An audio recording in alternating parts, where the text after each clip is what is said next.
Fala galera, Artigo 5 em Campo para mais um podcast, edição número 16, onde abordaremos o tema Brasileirão. A semana passada a gente falou da principal campeonato do mundo, hoje vamos falar do segundo, e quem discordar é clubista, né? Comigo nessa noite, Jonathan Franco, André Moraes, elenco de volta. O John, primeiro fala da sua filhinha, né? Boa noite. Boa noite. Ter ficado um dia de molho aí foi bom, mas voltar a gravar aqui é melhor ainda. Tá tudo bem, graças a Deus. Uma nova fase aí. O Felipe já passou por isso. O André, quem sabe um dia, mas é cansativo, mas é gostoso. Tem uns 4, 5 dias que eu não durmo, parecendo um zumbi, mas é gratificante. É um clichê de pai, eu que já sou um pai, né? Tô indo pro meu segundo. É um clichê de pai falar Fui bem no clichê? Fui bem no clichê? Falar que você não se recorda muito, às vezes, da sua vida depois do filho. E você fica meio burro mesmo, por causa do filho. Mas você vai ver que, de fato, você nasceu de novo e sua vida vai, antes do neném, vai meio que parecer que Faltava não alguma existia. coisa. É estranho, mas é bom, né? É bom, estranho. é muito legal, muito gratificante. André Moraes, boa noite. Boa noite, Felipe. E boa noite, João. Muito bom estar aqui em mais uma edição do nosso programa. Parabéns, João, pela filhinha. E um dia eu chego lá, Obrigado. um dia eu vou poder discutir de igual para igual com vocês aqui nesse A gente faz um podcast. podcast de pai. Hoje, Fazer um podcast de pai. Só de pai. Hoje, se a gente criasse um blog de paternidade, né, fatalmente você poderia ser excluído, né, André? Pois é, realmente. Vamos manter no futebol que aí eu fico empregado. Isso. Mas como o artigo 5 ainda não visa essa expansão aí exponencial para outros nichos, seguimos no esporte, seguimos com o nosso elenco aí. E bom, como eu disse, né? Vamos falar de Brasileirão hoje, dividindo em três partes, que é normalmente como se divide a tabela do campeonato, né? O topo, o meio e os na fase da degola. Vamos começar pelo topo, que poderia ser, eu já começo dando as minhas impressões, né? Poderia ser a parte que por a gente ter vários times, o Fortaleza jogando muito, o Bragantino, esse projeto legal, o Flamengo e o Palmeiras, que sempre tratamos aqui, eu principalmente trato como dois times históricos, e o Galo se formando esse projeto aí, poderia estar sendo disputado de um nível absurdo, mas como eu cravei no debate pronto aí que a gente fez semana passada, não está tendo competitividade, né? Acho que o Galo está nadando de braçada quando ele bobeia. Os outros times bobeou, o Palmeiras teve uma fase péssima recentemente, agora parece que o Flamengo entrou numa fase não tão péssima, mas numa fase ruim, e não está tendo... não vou dizer que não está tendo competitividade, mas está fácil para o Galo. Essa é a minha impressão, e a minha impressão depois dessa última rodada é que Galo está com a mão na taça. André, vou começar com você. O que você acha? Assim, na sua opinião do debate pronto da semana passada, você até passou que ainda estava em aberto tudo. Se mantém ou você veio para o meu time aí? Bom, Felipe, eu fui pro seu time oficialmente. Acho que essas duas últimas rodadas evidenciaram para a gente uma queda de rendimento brusca do Flamengo, que eu acho que não estava nem no script de ninguém, nem do próprio Atlético, nem do próprio Flamengo. Ninguém que estava disputando o campeonato, ninguém que estava dentro do Flamengo esperava que o time ia cair tanto nessas últimas 2, 3 rodadas. Enquanto isso, o Atlético manteve a toada, continuou ganhando, foi bem na Copa do Brasil, enquanto o Flamengo só empatou. Então, os destaques são esses: o Atlético disparou, o Flamengo ficou para trás. E o Atlético só não ganha, assim, por uma catástrofe mesmo. Se cair um meteoro e, enfim, o mundo acabar, o Atlético não vai ser campeão. Mas, caso contrário, eu aposto minhas fichas no Atlético e a piadinha do bi vai acabar. O Atlético vai ganhar um bi. Bom, falando um pouco do time do Atlético, primeiramente tem que pedir desculpa ao técnico Cuca, que no início do ano eu subestimei o técnico Cuca, esse cobra, esse gigante do futebol brasileiro, que já ganhou tudo, que sempre chega. Eu aprendi, nunca mais vou fazer isso, mais vou subestimar o técnico Cuca. E o Atlético está jogando muito bem. Eu gostaria de destacar primeiramente a volta do Keno em alto nível no Atlético pela ponta esquerda elevou muito a qualidade do ataque do Atlético, principalmente nos momentos que o Atlético tá com bola. Porque minha principal crítica a esse time do Atlético era quando o Atlético tinha que propor o jogo com pouco espaço de campo, quando o time não estava em transição, porque o jogo de transição sempre foi muito bom. Mas quando o Atlético pegava defesas mais fechadas, eu achava que o time tinha aquela dificuldade para propor, tanto que eu acho que foi isso que esbarrou o time na Libertadores contra o Palmeiras, que ninguém muito queria ficar com a bola, ficava, toma você, não, pode ficar, e acabou que o Atlético foi eliminado por causa disso. Mas a chegada do Keno é, garantiu uma amplitude pela esquerda, porque o Keno fica aberto pelo lado esquerdo ali o tempo inteiro. Ele é muito bom no drible e muito bom no 1 contra 1. Então o Atlético ultimamente está sabendo manipular a defesa dos adversários para deixar o Keno nessa condição de 1 contra 1, atrair os jogadores ali na direita. Quando der a bola, o Keno está no mano a mano com o lateral, com o zagueiro adversário. Guardadas as devidas proporções, é isso que o Klopp tenta fazer com o Salah no Liverpool, é deixar o Salah, por vezes o Mané, em condições de ir para o 1 a 1. Além disso, a amplitude ela é muito importante para quebrar essas retrancas, porque a partir do momento que você tem dois caras abertos, no Atlético geralmente é o Zaratio ou o Mariano do lado direito, e o Keno agora está fazendo esse papel pela esquerda, você balança a última linha, você obriga os zagueiros a abrirem o campo e você cria espaços por dentro. Quando você não cria esse espaço por dentro, provavelmente vai ter algum espaço por fora. E, além disso, essa chegada do Keno pela esquerda permite que o Arana atue como um construtor na primeira fase de construção. Ali do lado dos zagueiros, do Jair, o Arana pode levar essa bola ao ataque e ele tem muita qualidade fazendo isso também, ou chegando ao fundo, ou armando. O Arana é um excelente jogador.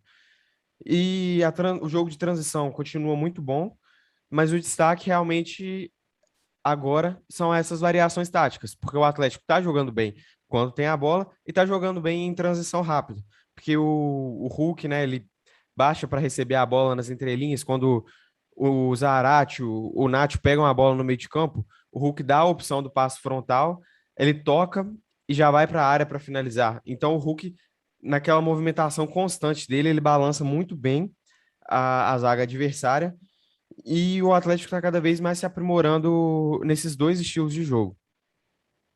Para finalizar aqui a parte do Galo, eu destaco também que o time está com muita dinâmica de aproximação e de apoio na transição, e isso está cada vez melhor. O que é isso? O apoio é quando algum jogador domina a bola em um contra-ataque rápido e os outros passam nas costas dele. Esse movimento está muito bem coordenado no Atlético, quando um jogador passa, quando alguém pega pela esquerda, um lateral passa, um zagueiro passa, e o Atlético consegue marcar em bloco e chegar muito bem à frente. Então é um momento muito bom da temporada, sem dúvida nenhuma. Meteu 4-0 no Fortaleza. Vou cravar, né? Tá na final da Copa do Brasil. Olha. E. Não, tô brincando. Tá na E sim. final. E sim, parabéns, técnico Cuca. Nunca mais vou lhe subestimar. Do outro lado, o Flamengo é uma decepção total, particularmente para mim, que sou torcedor, fanático, nunca escondi isso.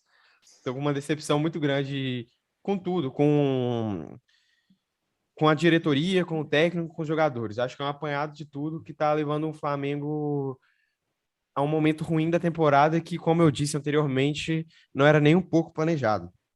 Primeiramente, nos últimos jogos, a falta de criatividade chamou muita atenção. O Flamengo teve a bola, como o Flamengo sempre tem, jogando contra o Cuiabá fechado em casa. O Cuiabá não ia sair, não ia jogar na trocação. O Cuiabá jogou com as linhas abaixadas, jogando contra o Fluminense em casa também.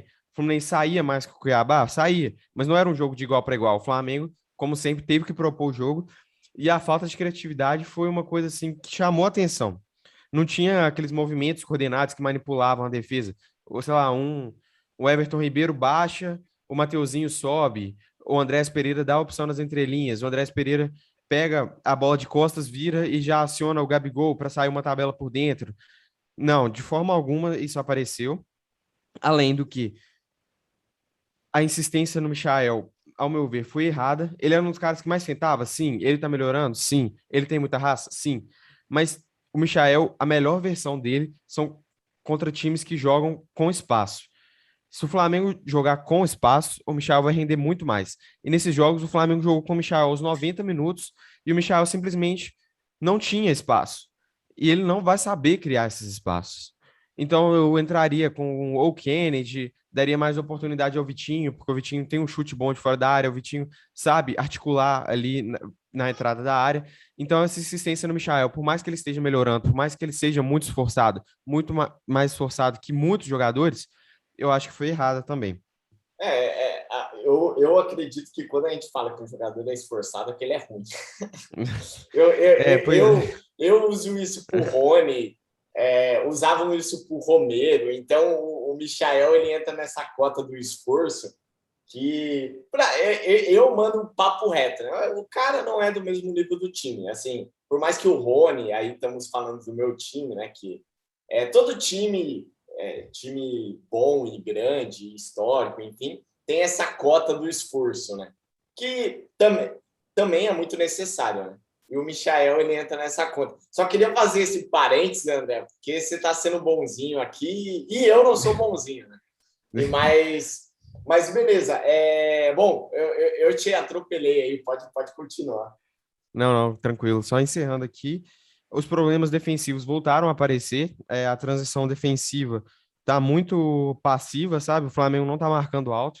Os jogadores estão esperando o time vir. Fazendo outra analogia, novamente, guardadas as devidas proporções. Esse é um dos grandes problemas que o Manchester United do Solskjaer, que está em crise, apresenta, que é essa falta de pressão alta, isso sobrecarrega a defesa. A cobertura na entrada da área tá bem ruim. Tá faltando uma definição sobre quem vai fazer essa cobertura. Quando o Thiago Maia joga, às vezes ele sobe muito e deixa um espaço. É só o Arão que fica ali, fica sobrecarregando o Arão.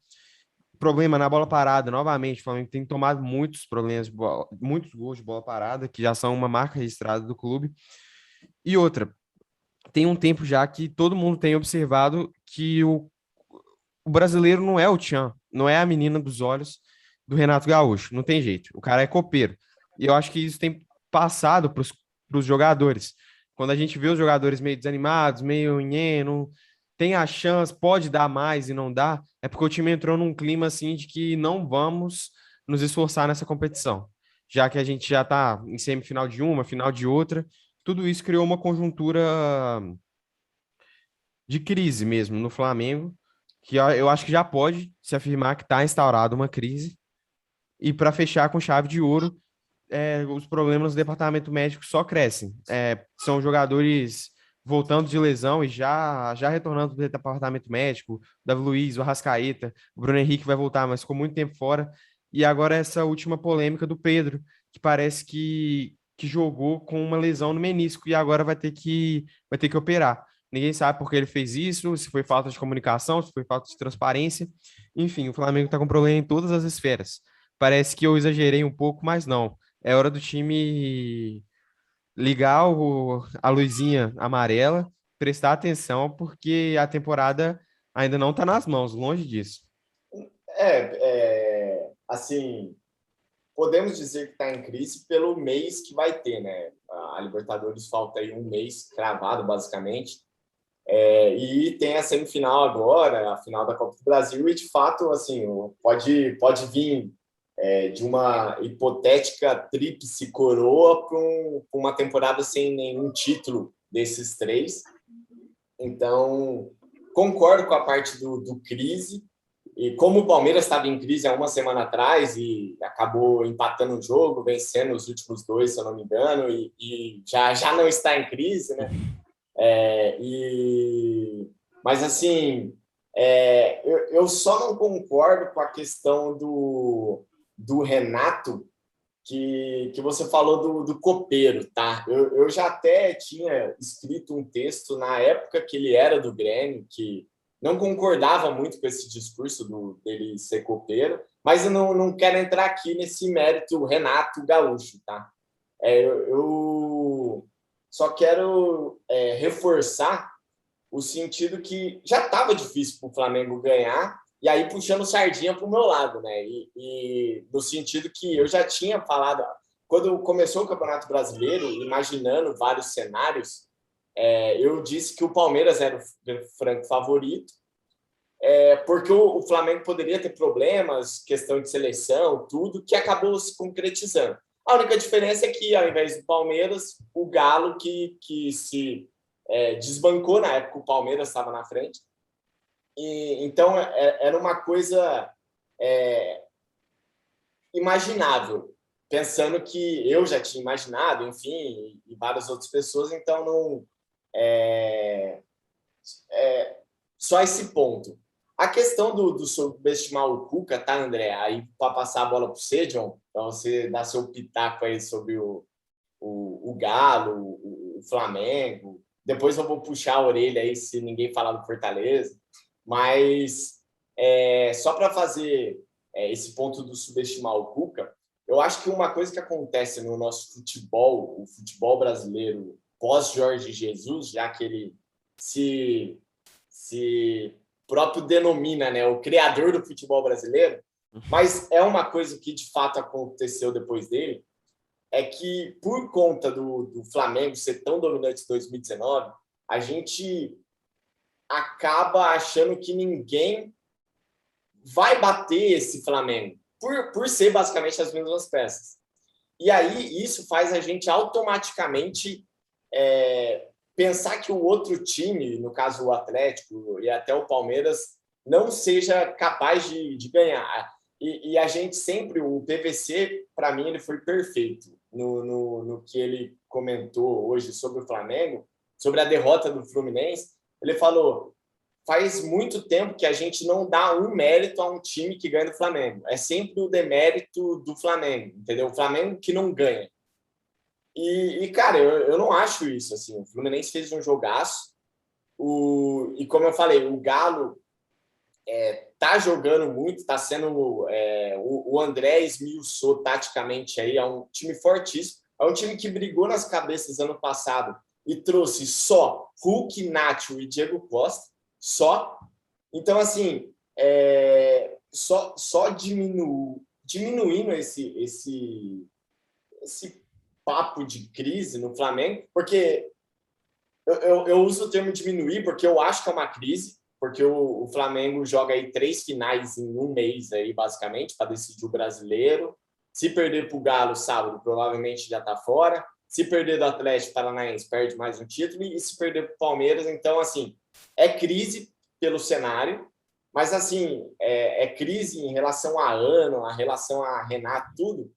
Eu acho que menos. A gente colocou o Flamengo num nível, por causa de 19, como imbatível, mas, assim, acho que hoje já é outro time. Outro time, especialmente agora com o Renato, enfim, só fazer essas considerações e até amenizando, tá? Até amenizando, assim, o Flamengo perdeu o título brasileiro pro Galo, cara, não é algo, meu Deus, arranca a cabeça do Renato. Apesar que, entrando na parte de técnico, eu tenho várias considerações ao Renato. E aí vem desde o Grêmio, né? Como eu disse, eu já escrevi textos sobre vários discursos dele e eu não concordo com vários, mas assim, John, para passar a bola, cara, o que você acha? Sabadão é final, você tá comigo no sentido, e com o André também, né? No sentido que o Galo já está com a mão na taça, ainda dá pro Flamengo. Se a gente olhar a tabela... Fortaleza, preciso falar do Fortaleza. Se a gente olhar a tabela, na minha visão, é viável. Mas a questão vai além da tabela de pontuação, vai do que os times estão apresentando, né? Porque o Flamengo tem 2 jogos a menos em relação ao Galo. Se ganha os 2, fica uma diferença de 7 pontos. Lá na frente, né? Esses jogos atrasados. Mas se vence o Atlético Mineiro no próximo final de semana, a diferença cai para 4 pontos. Cara, faltando aí 8, 9 jogos, é possível. Mas pensando no que estão jogando, e como o Galo tá jogando, e tá mordendo, tá querendo, tá buscando, esses 50 anos que não ganha brasileiro, tá entrando em campo, cara. É agora. Eu acho que o Galo, desculpa, nunca teve tão perto nesses 50 anos aí de beliscar essa taça. É meio que, não comparando como o André também trouxe, não comparando o time, história, nada, mas o Liverpool tinha campeonato inglês, mas não tinha Premier League, né? O Galo não tem essa versão de brasileiro que a gente tem agora, os pontos corridos, né? Era uma outra época, foi o primeiro campeonato brasileiro mesmo, 71, né? Então é meio que esse sentimento, mano.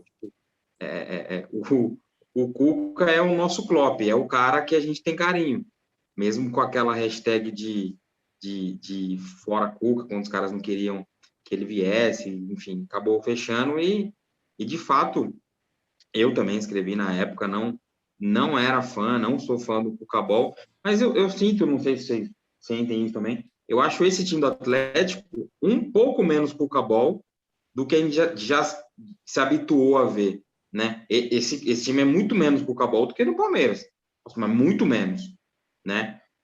Eu acho que os trabalhos do Cuca não começam muito bem, em lugar nenhum.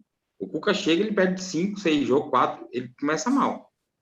E ele prioriza a defesa, né? Então ele foi tentando arrumar de trás para frente o time. Até que chegou o ponto, né, na temporada agora que tá tudo se encaixando, que o time tá certinho, tá rodando. É a melhor defesa do brasileiro, é muito difícil fazer gol no Galo. Se você pegar o jogo do Palmeiras, foi no detalhe, cara. Foi no detalhe. Aqui, o Si não entra em campo, né? A gente sabe, mas teve o pênalti do Hulk, enfim, teve chance. Foi detalhe. Mas o Galo foi muito melhor que o Palmeiras. Se a gente nos olhar 2 jogos. Os 180 minutos também acho que É foi o detalhe melhor. do mata-mata mesmo. É o detalhe do mata-mata. Isso.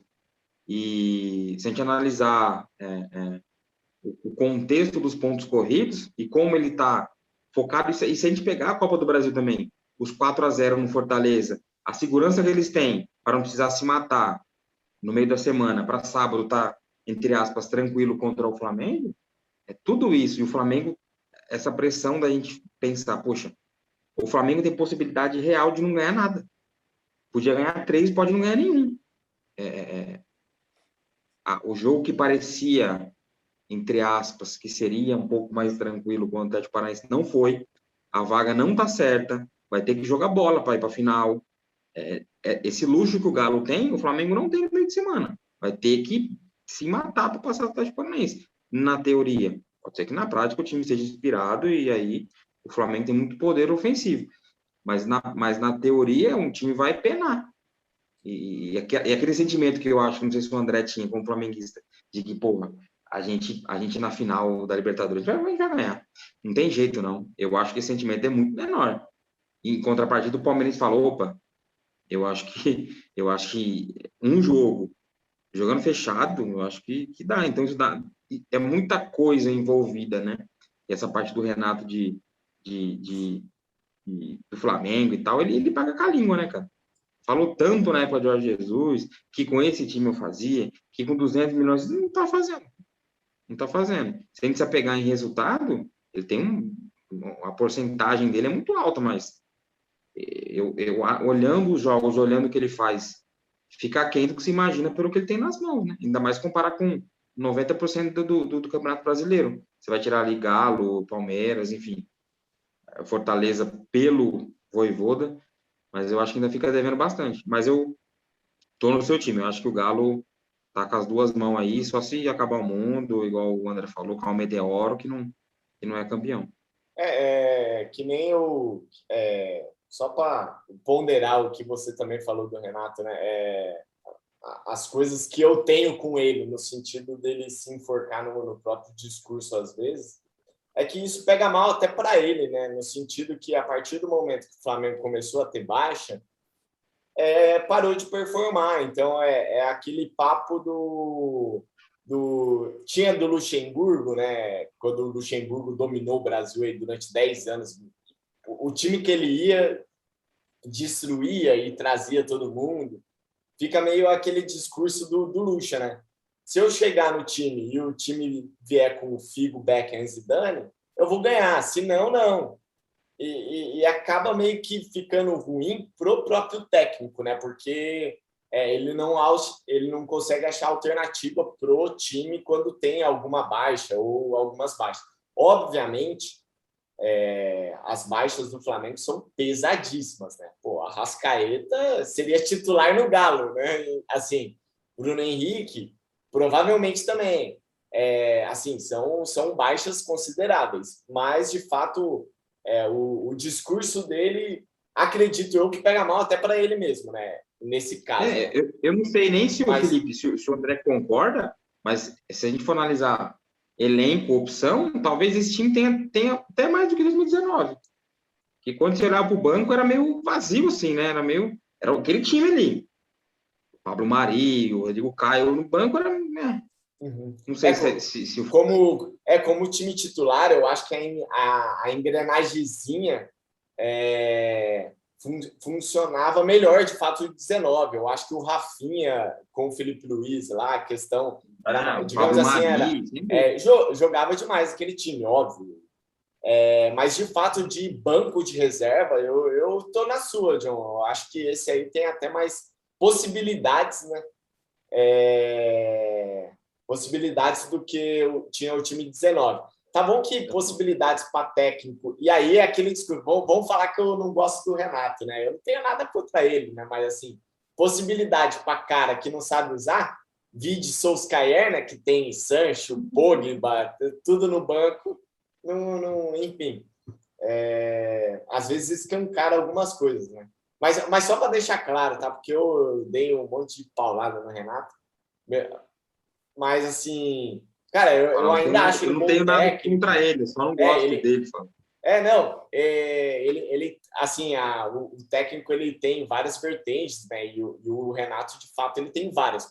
E ele é um bom técnico, assim, no sentido de ser técnico e ter todas as vertentes aí, a parte de gestão, a parte de motivação, enfim. Então, ele acaba sendo um bom técnico. Eu só... O discurso dele, às vezes, me irrita. E, enfim, por isso que eu tô... Só para analisar também, Felipe, ele tem Copa do Brasil, tem Libertadores, Recopa, mas ele não tem nenhum campeonato de ponto corrido. Ele não tem um brasileiro, né? Então, isso pesa muito para ele.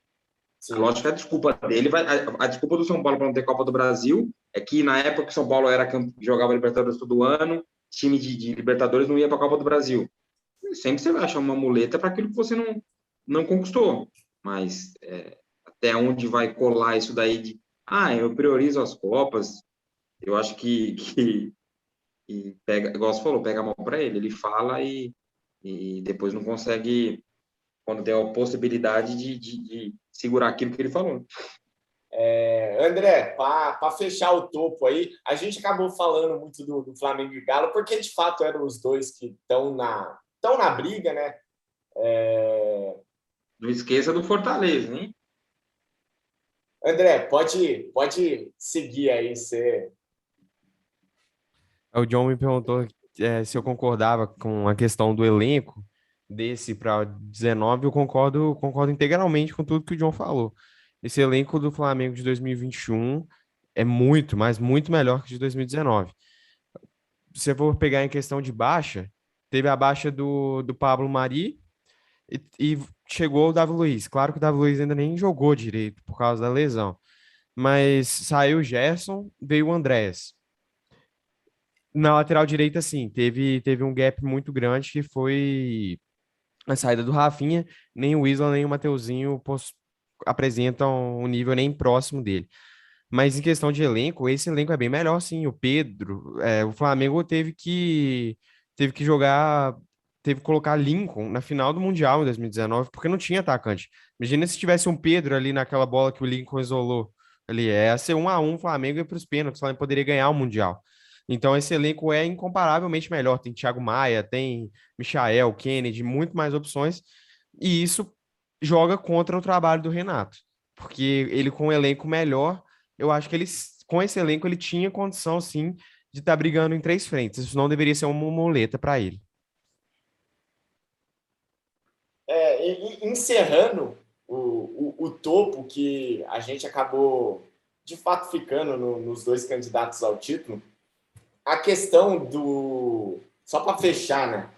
A questão da Libertadores, acho que tá muito clara aí quem vai pegar uma pré, quem vai ficar com as vagas diretas, pensando que Flamengo, Palmeiras e Bragantino, que são os 3 que estão aí na final, são o terceiro, quarto, quinto. Isso pode alterar, mas não tende a um cair 4 posições, 5 posições, para não perder uma vaga. Então, sinceramente, não tem nem o que discutir, né? A gente já sabe os times que vão direto, por causa da ampliação das vagas, e aí vai ter uma brigazinha aí para pré. Indo para o meio de tabela, eu acho que tem 2 times aí que a gente pode estar destacando. O São Paulo, por ser um dos grandes, os últimos anos, é um time que, querendo ou não, está investindo não sei se poderia estar investindo, mas de fato estava investindo, né? Desde a época do Pablo, Daniel Alves, enfim, Caleri agora. E o Cuiabá, que é um trabalho, eu diria até de refúgio, né? De várias peças vinham emprestadas de vários outros times da Série A, peças que não eram tratadas como boas o suficiente para levar um time a uma campanha boa, e está surpreendendo. Vamos começar pelo São Paulo. John, eu abro, é impossível, gravando o podcast hoje, desvincular o assunto Ceni, né? Acabou de assumir, já teve 2 jogos, acredito que não dá muito para julgar o trabalho dele. O que você acha? Esse casamento vai dar certo? São Paulo, que está em 13º, com a ampliação da vaga, muito provavelmente vai pegar uma Sul-Americana aí. Impossível quase não pegar uma Sul-Americana. Acho que engrena a chegar a uma disputa de Libertadores, ou é isso mesmo? É pensar no ano que vem? Eu achei a saída do Crespo assim, tem quem de fato vá concordar ou não. Eu acho muito complicado jogar fora tudo que aconteceu no Paulista, como se fosse um acaso, e é difícil a adaptação do futebol brasileiro. Enfim, ele tem pouca experiência como treinador. Eu não mandaria o Crespo embora, ainda mais da maneira que foi, né? Eu achei, assim, o Crespo sempre foi muito, nos ensinou muito, às vezes até como ser humano, mais do que como treinador, né?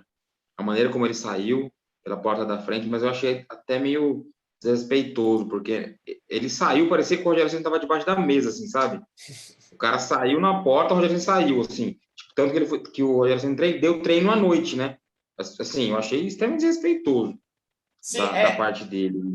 Só um ponto a respeito disso. Meio que foi pela velocidade, né? Quando a gente tem um término, a gente tem aquele tempo, né, que a gente tem que ter. Mas, assim, foi amistoso, tanto que teve até a foto, né, do Ceni abraçado com o Crespo. Então, assim, pelo time, pelo que a gente acha que é meio que certo, esse time aí, foi meio desrespeitoso, tá? Mas, assim, acredito que foi claro para ambas as partes, e aquela foto diz muito, né? Acho que foi um desligamento num nível amistoso, tá? Só queria fazer esse ponto para citar a foto dos dois se abraçando e tal. Que, de fato, é bem legal. É legal. É muito difícil um técnico sair dessa maneira, né? Realmente sai xingando, falando o Crespo não, é sempre um gentleman em relação a isso. E eu ainda acredito, de fato, que ele vai ter experiências positivas e a gente vai escutar que o Crespo vai ser um grande treinador ainda. Em relação ao São Paulo, a equipe, sinceramente, eu não vejo tanta possibilidade nesse brasileiro. Não acho que cai, eventualmente pode pegar uma Sul-Americana, mas acho que disputa de Libertadores eu acho que não vai rolar. No fim das contas, eu acredito que essa união de Rogério Ceni e São Paulo de novo foi, de alguma maneira, melhor para o treinador do que para o São Paulo. Porque o São Paulo poderia continuar com o interino ou trazer algum nome, que eu acho que nesse momento não ia... Não tem o desespero que tem o Grêmio, por exemplo, que aumentou o salário do Mancini muito em relação ao que ele ganhava no América, prometeu uma premiação de 5 milhões, o time não cair. São Paulo não está nessa situação. Acho que é menos desesperador. Então, acho que para o Rogério Ceni foi melhor de novo estar num grande time, de novo estar num time que ele se sente em casa e ter a possibilidade de fazer de alguma maneira galgar o ano que vem. Se o São Paulo termina em 12º, ele vai ser mandado embora. Aí ele vai ter o ano que vem inteiro não, mas ele vai ter o ano que vem do início do ano para começar um novo trabalho. Eu acho que para o São Paulo não vai fazer muita diferença, não vejo o São Paulo brigando por Libertadores, e você até abriu no começo aí, o São Paulo nunca teve essa postura que o Flamengo teve em 2013. O São Paulo ficou muito tempo sem ganhar nada, mas gastando muito. O São Paulo sempre gastou muito dinheiro. Mal. Sempre gastou dinheiro mal. É impressionante como gasta mal dinheiro. Se vende bem, revela bem, vende bem. Mas contrata pessimamente mal. Então, o São Paulo ficou um tempão sem ganhar nada, igual o Flamengo ficou, e não tem o dinheiro que o Flamengo tem hoje e não tem o elenco que o Flamengo tem. Se o São Paulo tivesse tido essa mentalidade, poderia ter o elenco que o Flamengo tem tranquilamente, mas foi gastando, foi ficando dívida, coisa para trás. Ação trabalhista hoje em dia deve um rio de dinheiro e você não vê muita perspectiva, né, no futuro da equipe. Sim. Eu gostei de uma coisa que você falou, que talvez esse casamento seja até melhor para o Ceni. E eu gostei, assim, cara, porque eu concordo 100%, sabia? Acho que o Ceni, pelos projetos que ele pegou, o Flamengo com pressão absurda, o Cruzeiro, eu acho que ele precisa de tempo. Ele precisa de tempo e ele vai ter, por ser uma entidade, o maior nome do clube, ele tem bastante rodada aí do Brasileirão como teste e tudo, porque, como você falou, eu já falei, questão de tabela para o São Paulo esse final de ano é meramente só cumprir mesmo, não vai mudar nada se ganhar 5 jogos, se perder 5 jogos, tende a ficar no mesma posição, basicamente. Mas o Rogério Ceni precisava desse tempo para se provar mesmo que é um grande treinador.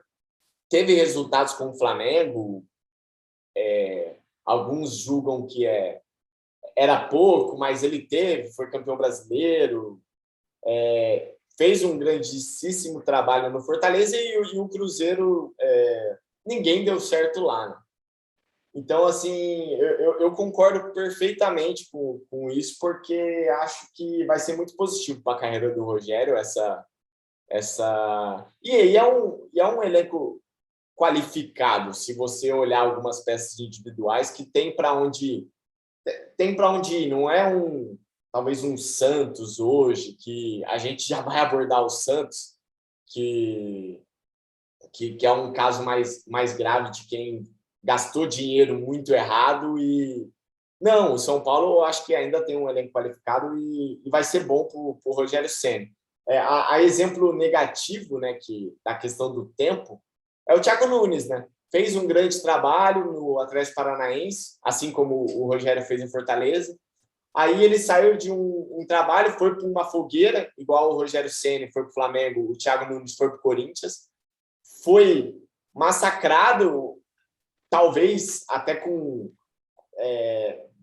merecendo mais que o Rogério Ceni no Flamengo, mas agora já pulou tá no Ceará, já foi para um outro clube, E a gente, até hoje, o promissor Thiago Nunes, a gente não sabe se ele é bom realmente. Não, ele só está se segurando no emprego. Então, eu gostei muito, assim, porque eu torço muito para o Ceni como técnico. Acho que ele tem várias coisas positivas. E acho que vai ser muito bom ele para o São Paulo e o São Paulo voltar no que vem forte. Fiquei bem feliz com o retorno dele e acho que ele vai ter tempo, que é um erro que as outras diretorias do São Paulo não davam e não deu para nenhum técnico, né? E aí, só pontuando isso, que a questão da diretoria pega também na questão jogador, né? Contratação. Porque o Pablo ele funcionava dentro de uma engrenagem que tinha um sistema tático ok e tudo. E, cara, quando você vê isso as grandes equipes, né? Entra um cara que a gente julga que é pereba, tudo, mas quando a engrenagem funciona, uma contratação ela funciona um pouquinho menos, né? Mas ela não é uma contratação horrível. E a diretoria estragou muito as contratações do São Paulo, justamente por queimar técnico, né? Enfim, então eu só estou dando essa abordagem que eu acho que nem todo mundo tem essa visão, tá? Que da questão de engrenagem, que a diretoria pode sim impactar no jogador em campo, tendo em vista que nos últimos 2 anos ela não manteve um técnico durante 6 meses, entendeu? Assim, tô usando um exemplo extremista aqui, mas é basicamente... Bom, basicamente não, é o que eu acho. E a diretoria de São Paulo demitiu vários treinadores, no meu ver, sem a necessidade. Crespo, Aguirre, enfim, e por aí vai. André, a respeito dos times de tabela, eu destaquei o São Paulo, a gente acabou falando bastante, e o Cuiabá. Você queria abordar as questões do Cuiabá, o time de refúgio que está surpreendendo o Brasil? Bom, vamos lá. Antes de entrar propriamente no Cuiabá, eu vou dar um parecer pequeno aqui sobre o São Paulo, porque eu tive a oportunidade, eu sou de Minas Gerais, mas eu estava em São Paulo no primeiro jogo do Rogério Ceni contra o Ceará, e eu fui meio à toa por saudade do estádio, fui ver. Foi a primeira vez que eu vi na arquibancada uma equipe gritando o nome de um ex-técnico, uma torcida, perdão, gritando o nome de um ex-técnico. A torcida de São Paulo gritou Crespo, Crespo, Crespo, e eu achei isso uma atitude enorme, tanto da torcida, e que revela também o caráter do ser humano, como o Crespo era um cara que nos ensinou bastante nessa passagem pelo futebol brasileiro. Eu torço para que ele continue se dando bem na carreira e quem sabe até volte para o Brasil numa oportunidade futura. Sim, eu só queria pontuar uma coisa que quando o Crespo viveu na Europa, então vou tratar com uma educação europeia. Vão achar que eu sou muito pacheco, no sentido que gosto de bater no povo brasileiro e tal. Mas quando um cara vem para cá e trata as coisas com educação, enfim, isso para a gente é uma abordagem, entre aspas, diferente. O Abel Ferreira, quando chegou, teve um impacto desse tamanho, o Crespo. E eu só queria ponderar isso no sentido que eu escrevi recentemente sobre o Galvão e o Neymar, naquele episódio, tudo falando da nossa falta de educação, talvez cultural, que a gente talvez nem entenda essas entidades, o que significa cada um para o esporte no todo, que a gente gosta muito. E vocês falando do Crespo da educação me fez essa ponte no sentido que, cara, a gente tem muito que amadurecer, né? Nesse sentido de educação, do modo de tratar as coisas, e tanto que esses europeus vêm para cá e a gente faz as ressalvas e devidas ressalvas, tá? Não tô, aliás, estou concordando com vocês sobre isso, né? A gente, sei lá, às vezes eu tenho a impressão que a gente joga muito contra a gente mesmo, né? No sentido de idolatria, de entidade, como é o que eu utilizei no texto. enfim, pode seguir aí, André. É basicamente isso, o elogio ao Crespo pelo trabalho dele, por tudo que ele demonstrou ser. E também falar rapidamente que eu gosto muito do Rogério Ceni, gosto muito dele como treinador, eu acho que ele tem um potencial muito bom. Nunca, nunca escondi isso. No Flamengo até ele teve um trabalho muito bom. A gente tem que naturalizar o trabalho dele no Flamengo como um trabalho bom, não, não pode cair nessa de que nada prestou, enfim, que ele não soube fazer o time jogar, porque foi um trabalho muito bom, sim. E eu aposto que agora, nesse início de temporada, ele vai usar mais o Caleri e o Luciano como dois atacantes mesmo, não um extremo e um centroavante fixo. Mais ou menos de uma forma parecida com o que o Jorge Jesus usava em 2019. O Flamengo jogava em 2019 com o Gabigol e o Bruno Henrique como dois atacantes. Ora um abria, outro fechava na área, um ia abria para receber para o drible, o outro para finalizar ou para cruzar para a área. Enfim, eu acho que o Rogério Ceni usando o Caleri e o Luciano como dois atacantes um ao lado do outro, eles podem se associar por dentro para fazer jogada por dentro, podem podem servir de alternativa para o contra-ataque, porque os dois têm velocidade e são boas opções para quebrar a última linha nas costas, né? Jogar nas costas da zaga. Enfim, vamos para o Cuiabá, que a gente já falou bastante de São Paulo. O Cuiabá seguiu uma fórmula que a gente não pode dizer que é nova no futebol brasileiro, né? Longe disso, que é contratar o que não dá certo e montar um time. Quando o Cuiabá subiu, eu mesmo olhei com um olhar preconceituoso, falando, não, não vai durar. É um daqueles times que sobe para descer. Só que esse Campeonato Brasileiro acho que surpreendeu bastante a gente nesse sentido, com todos os times, na verdade, porque eu lembro, antes do campeonato começar, a gente falou, um time para ele cair, um time grande para cair esse ano, vai ter que fazer muito esforço, porque tem muito time ruim. E era o que a gente pensava, pô, tem Juventude, tem Atlético Goianiense, tem América Mineiro, tem Sport, tem Cuiabá, tem Chapecoense. Se um time grande quiser cair, ele vai ter que fazer muito esforço. Só que não é isso que a gente está vendo. A gente está vendo o Santos, o Grêmio passando um aperto enorme e o meio de tabela ali com a América, com Cuiabá, com o Atlético Goianiense. E eu gostaria de destacar especialmente o Cuiabá, que montou um plantel bem experiente, uma zaga super rodada, que todo mundo já conhece, o goleiro Walter do Corinthians, o Paulão, o Empereur, o Wendel, são todos caras bem carimbados, e na frente peças mais jovens, que não estavam encaixando em outros times, mas que poderiam render nesse estilo de jogo fechado, fazendo transição rápida, jogando em contra-ataque. É o caso do Max, que veio do Flamengo, do PP, que veio do Flamengo em definitivo até, do Cleison, né, que passou pelo Corinthians, passou pelo Fluminense, do Camilo também. Enfim, foi um time que colocou idade na defesa, armou uma defesa sólida. O Jorginho, que é um técnico também experiente, foi eficiente em armar um time bem fechado e colocou Juventude no ataque, tirou a idade no ataque para ter mais mobilidade, para ser letal, enfim, para ter realmente uma estratégia de jogo bem definida de movimentação e velocidade em contra-ataque. E, e deu certo, né? Pelo menos tá dando bem certo. Ao que tudo indica, o time vai conseguir uma vaga na Sul-Americana pelo plantel, pelo investimento. É muito bom. O time, por coincidência, vai jogar contra o São Paulo na próxima rodada. É, empatou com o Grêmio, empatou com o Flamengo, enfim, deu trabalho. Deu trabalho ao Atlético Mineiro Empatou com também. São Paulo no primeiro turno, se não me engano. Oi?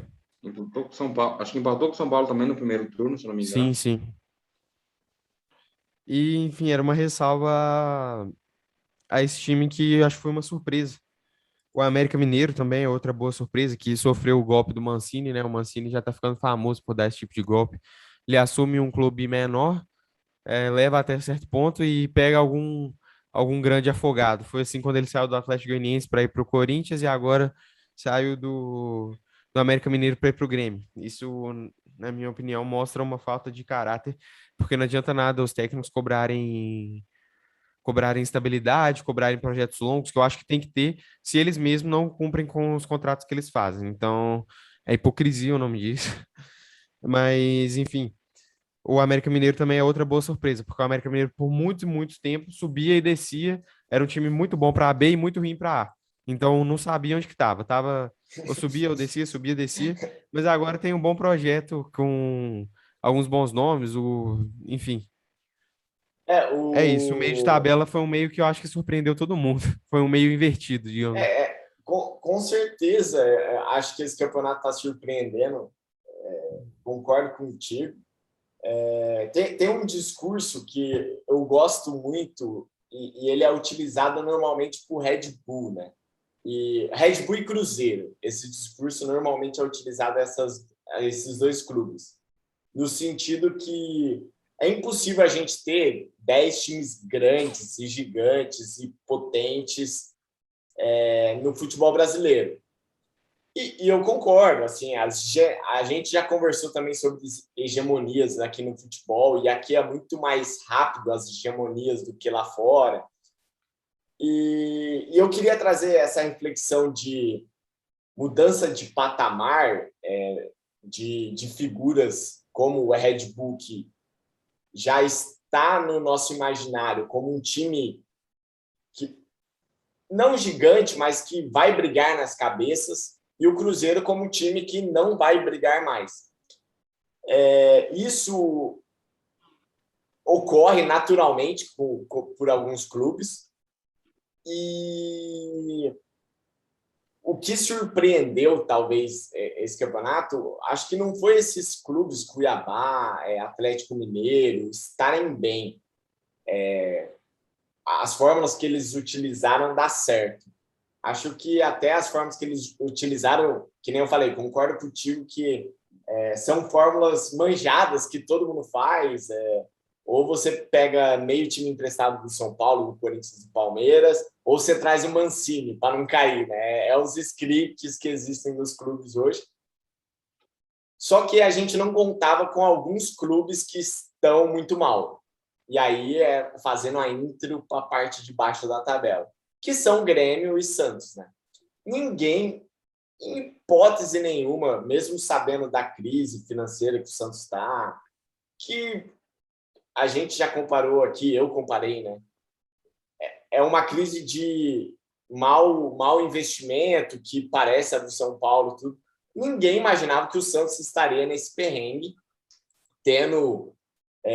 o Grêmio tem os jogos a menos, então é uma ressalva que com o elenco do Grêmio sempre pode ganhar, então acho que está até mais tranquilo do que o do Santos, mas ninguém imaginava o Santos nessa pindaíba que está, e sem norte, né? Pensando que o time foi de fato meio dizimado aí, os jogadores, e tá crítico. Então, assim, queria fazer esse parênteses do que tem times que a gente considerava que não estaria tão mal e eles estão, que é Grêmio e Santos, e talvez por isso até alguns times estão tendo campanhas melhores, tá? Eu sempre aqui no papel do advogado do diabo, né? Mas aí já iniciei, né, a parte de zona. Eu daria destaque para o Santos. Eu tenho a tabela aqui, os próximos jogos do Santos são complicadíssimos, e eu daria foco no Santos, nos que estão perigando o rebaixamento, né? Com a ressalva que o Grêmio também está numa zona complicada, mas tem os jogos a menos e o elenco é muito, muito, muito melhor que a do Santos, pelo menos na minha visão. Então, a chance de escapar é maior. Só para passar a bola para vocês, o Santos, nos próximos jogos, tem o Atlético Paranaense, Palmeiras, Bragantino, Atlético Goianiense, aí a Chape, que é talvez o único jogo fácil, Corinthians, e para parar no Fortaleza. Então, assim, os próximos jogos do Santos, os próximos 5, eu acho que é o que eu vi aqui na tabela, é Fortaleza, Bragantino, Palmeiras e o clássico contra o Corinthians. Então, assim, a vida do...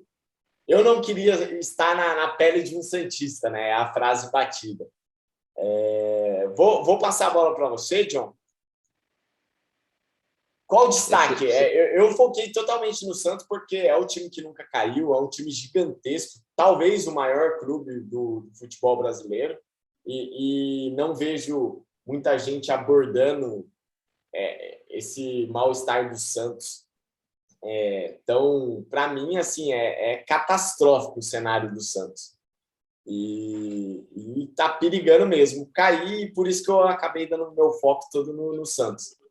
Pode fazer suas menções aí da zona da degola. Você falou que a Chapecoense é fácil, aí você fala isso para o São Paulo. O São Paulo jogou as 2 partidas e não ganhou nenhuma da Chapecoense. É fácil até o ponto que a Chapecoense fala, cara, eu já caí, se dane. Eu jogo sem pressão. E aí? Você tem que ganhar a Chapecoense não está nem aí. É complicado, né? Jogo fácil no Brasileirão é quando... É muito raro ver jogo fácil. A gente pode ver um time que facilita o trabalho. O Flamengo goleou alguém por 4-0.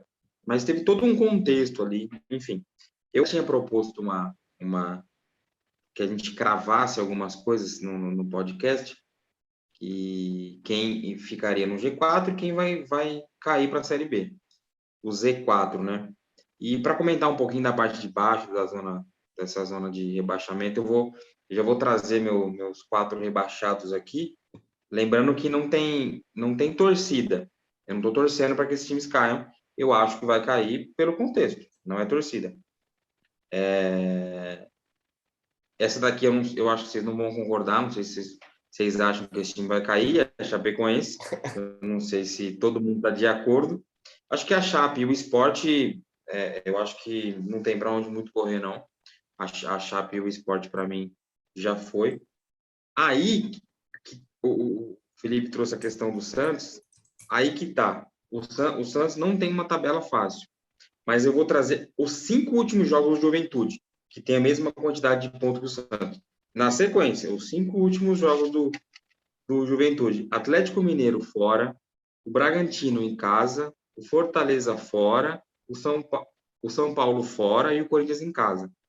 A chance de não ganhar nenhum desse jogo é bem grande.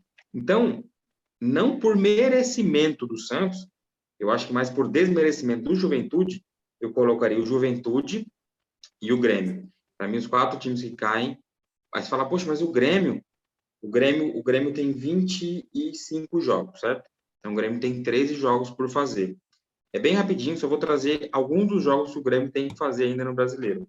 Palmeiras em casa, Atlético Mineiro fora, Inter fora, Bragantino em casa, São Paulo em casa, Corinthians fora e o Atlético Mineiro de novo em casa, porque tem jogo atrasado do primeiro turno. Então, em pouco tempo, ele enfrenta 2 vezes o Atlético Mineiro. Então, eu acho que essa sequência pode complicar muito o Grêmio. Eu acho que não vai segurar a bronca, não. Então, já cravei meus rebaixados aqui, mas ali Bahia, Ceará, Santos é por um milagre. Na beiradinha, não é que não. Eu vou seguir a onda do quadro aí e vou cravar o meu, aí eu passo para o André. É quase igual, né? É Chape, Sport, Santos de Juventude. Eu acredito por questão do Grêmio. E os jogos a menos, eu acho que o Grêmio vai vender caro esses jogos a menos aí. E é um elenco muito, mas muito melhor do que de Juventude, Santos. Então, acredito eu que vai até se portar melhor nos jogos, nas decisões, porque vai ter várias mini decisões, né? Essa briga de rebaixamento. Para mim é meio que fato. Se o Grêmio cair, o Santos não cai. Se o Santos cair, o Grêmio não cai. Eu acho muito difícil não cair um grande esse ano. Muito difícil. Sim, Nesse contexto, né? Também acho. E nesse sentido, a gente concorda que o Juventude tá na portinha lá, vai dançar, né?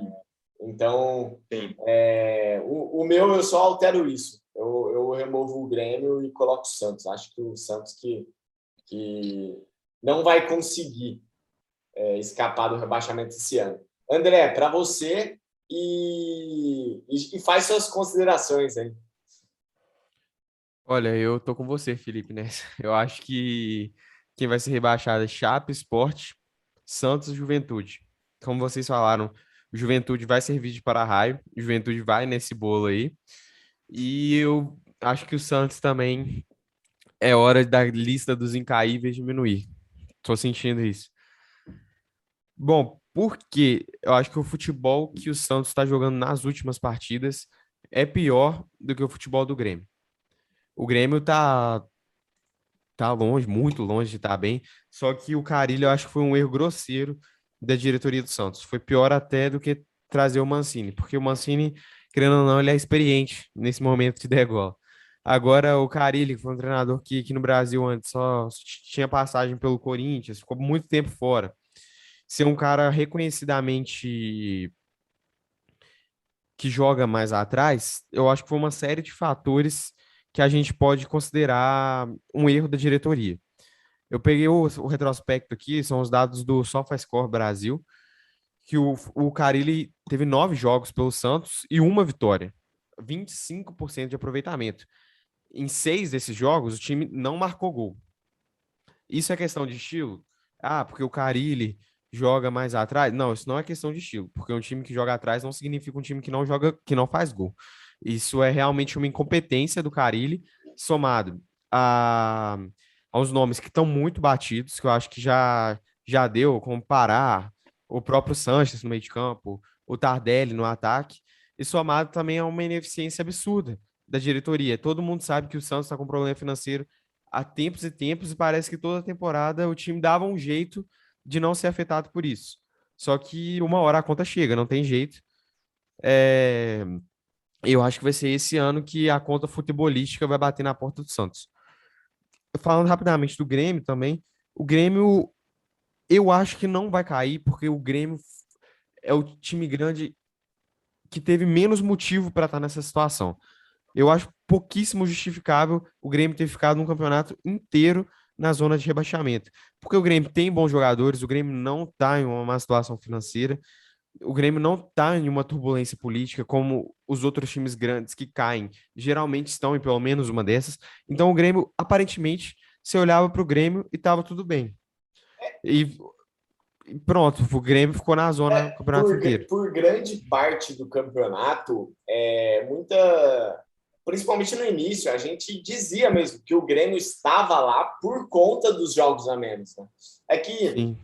o estar na zona tem o peso, e aí perder um jogo que não era para perder, exemplo, tomou um 3-1 do América no Sul. Aí começou a despertar isso e o time a perna começou a ficar mais pesada, mas de fato que talvez se o Grêmio tivesse jogado os jogos do início, a gente fazer esse si gigantesco e tivesse arrancado os 2 jogos a menos, 3 pontos, 2 pontos, na rodada 10 ele não estaria em 17º, estaria em 12º e a gente não estaria discutindo isso. Por isso, eu acho que por essa impressão também, eu acho que o Grêmio não vai cair. E, bom, acabei entrando aí, André, pode finalizar. Bom, finalizando, analisando a conjuntura completa, eu acho que o maior erro que talvez justifique essa situação crítica foi a questão dos técnicos, que a diretoria mais errou. No início do ano, acho que no final do ano passado, o trabalho do Renato já dava mostras de que que já estava no prazo de validade. Depois o time trocou pelo Thiago Nunes, que é um treinador ainda longe de ser uma unanimidade, e de ter um estilo de jogo compatível com o elenco que o Grêmio estava montando, que era um time habilidoso, que jogava para frente. E depois, Filipão, que na minha opinião não deveria mais nem ser cogitado em algum time brasileiro, porque tudo no futebol passa, tudo é era, e a época do Filipão já passou. E agora o Mancini. Então, essa diretoria do Grêmio, por ter ficado muito tempo com o Renato Gaúcho, ter dado certo, eu acho que essa diretoria perdeu o time, perdeu o tato para contratar técnicos. O elenco que o Grêmio montou com Rafinha, com o Wanderson, com Douglas Costa, esse time não é ruim e esse time merecia um técnico mais hábil. Beleza, beleza. Então, encerramos. Acho que deu para passar por vários clubes, né? Não conseguimos passar por todos, questão de tempo, tudo, até para não ficar maçante para os nossos ouvintes. Mas deu para dar um giro legal sobre o Brasileirão. E agora aquele momento merchan, né? Que eu peço os likes. Então, iniciamos no YouTube, estamos subindo aí os nossos episódios no YouTube. Então, caso você prefere, assim como eu ouvi vários e vários podcasts pelo YouTube, a gente vai fazer o upload lá a partir deste episódio. Tudo vai estar atualizado junto, o Spotify, o Red Circle, o YouTube vai estar tudo sincronizado. Então, tem mais essa aí. Essa possibilidade para você ouvir a gente. Então, siga a gente no Instagram, se inscreve no nosso canal no YouTube aí, que a gente está bolando várias e várias coisas que até o final do ano a gente vai colocar aí com conteúdo bem maneiro para vocês. Tem a página do Face, tem o nosso Twitter. Enfim, estamos crescendo e contamos com a sua ajuda, mesmo sabendo que só de estar ouvindo aqui, se você chegou até aqui, né? Faltou o meu discurso padrão. Se você chegou até aqui, você já está ajudando muito. Então, dá mais essa força aí e curta a gente aí nas redes sociais. Beleza? 10 segundos, André. Muito obrigado a você que nos acompanhou, que nos acompanha sempre. Obrigado, Felipe. Obrigado, John, pela oportunidade de participar desse programa. É sempre um prazer. 10 segundos, John. Prazer aí de novo estar aqui, voltando. Tamo junto, vamos preparar o próximo. Até mais.